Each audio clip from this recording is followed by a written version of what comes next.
So we had a comprehensive 2-hour briefing with the officials on site down in Louisiana, on the phone with us from each of these companies, from Transocean, from Halliburton, and from BP.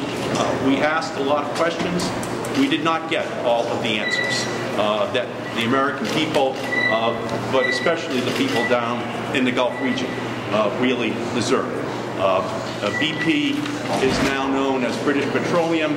If this leak is not shut off soon, it will become known as Bayou Polluter, and they will be known that way forever. So whatever resources are needed, they must put into this effort with money, no object, in order to protect the people who live in that region. Mr. Markey, was there any indication in your conversation with the executives that there was negligence or something? I know that it came out during the briefing that there was that the valve or whatever this was tested about 10 days before, but was there any indication that they hadn't done their proper oversight? They are saying that there is not, as far as they know at this time. But that is going to be for an investigation that will be ongoing for some time. We are not accepting any assurances that we are being given in this meeting as the definitive account of what in fact has occurred. What were the main questions that they would not? They are questions which go really to how successful any of these technological devices which are now going to be deployed are going to be. There is still considerable uncertainty in each one of these techniques, since the first relief well, which they are going to be drilling, will not be completed for 3 months to be able to go in and, with a guaranteed assurance, shut off this pipe below the surface. So that's really the conclusion that I think we all reached. Should have given you some better answers that they were capable of giving you any better answers? I think that they are doing something at unprecedented depths, and I think that in many instances what they are about to do right now is to invent safety procedures that probably should have been put in place before they were drilling at this depth, given the consequences for the Gulf region if the worst case scenario did in fact unfold. I think it's pretty clear here that there was not a proper preparation for the worst case scenario occurring in the Gulf. Mr. Markey has done the proper job either requiring greater safety measures or in supervising the measures that are in place? Yeah. A couple things. On the blowout, we did ask questions on the blowout and the records and the testing. They've indicated they may have gone down with the rig. However, we pushed them on backup records and electronic records, and hopefully we'll have that.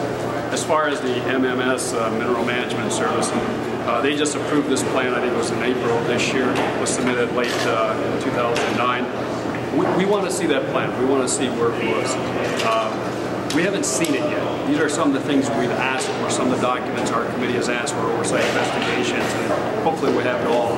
The record is supposed to be in by today, so hopefully we'll have another hearing, like I said, next Wednesday, and we'll be able to have a better, more definitive answer for you then. We do want to look at this, the maintenance, the operation, and if something should happen, what was the integral record, how are they all going to work together to prevent this? We haven't seen those yet. We need to see those documents.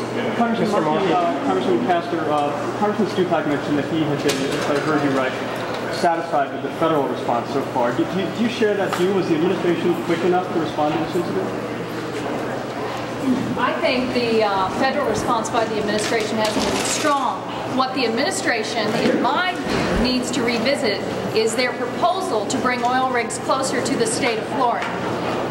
Just last month, they proposed that maybe it would be okay to, in contravention of the current law, which is a 235-mile buffer off of the west coast of Florida, that maybe we could bring rigs up to 125 miles off the coast of Florida. I think this disaster shows that that's a risky proposition. It would be a disaster waiting to happen, because not only would that oil get into the loop current, but it would get onto our shallow continental shelf off the west coast and would would be a direct threat to our tourism economy, our fishing economy. These are the jobs that are the heart and soul of the great state of Florida, and frankly, I hope the administration now will rethink that proposition, and that's dead on arrival. May I say here that in this instance, BP was in complete control of the information as to what was going on. When they initially said that 1,000 barrels of oil per day was the limit of the exposure of risk, that was something that cast this entire episode in one light. When a week later they escalated that up to 5,000 barrels of oil a day, and perhaps even more, it's pretty clear that the question that we're really going to have to answer is, what did BP know and when did they know it? And when should they have known it? In terms of what was needed to put out that all points bulletin to ensure that the damage to the Gulf was minimal. So BP will have a lot of questions they will have to answer, and that's what Mr. Waxman, Mr. Dingell, and this committee are going to be focusing on in next week's hearing. Mr. Markey, could you just explain a little bit about the meeting, how it happened, if there was a back and forth Q&A, and did BP take full responsibility? Did they leave any wiggle room there? I think for the purposes of this briefing, they were accepting the responsibility to shut down this catastrophic event, and they brought their team here, and on the phone they had their experts on the ground in Louisiana to give the answers to us. Mr. Markey, you said safety mechanisms were not in place, and some are arguing that if an acoustic switch were in place, that this could have prevented this measure.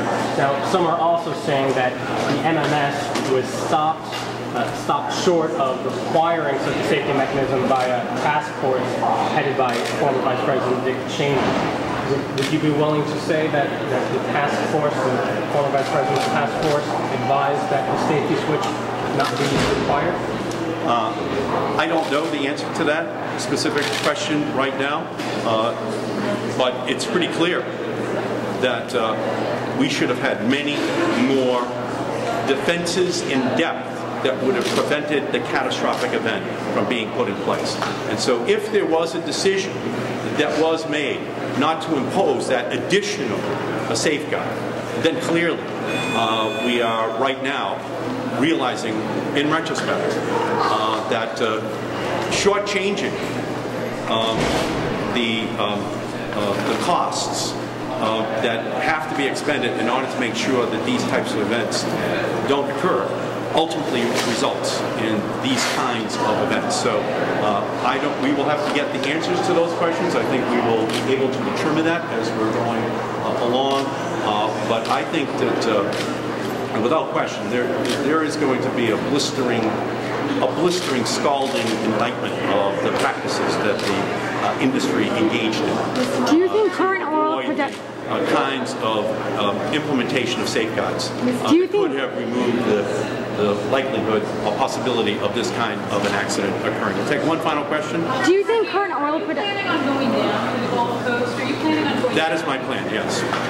When will you go? And who will? Hopefully by the end of this week. Thank you all so much.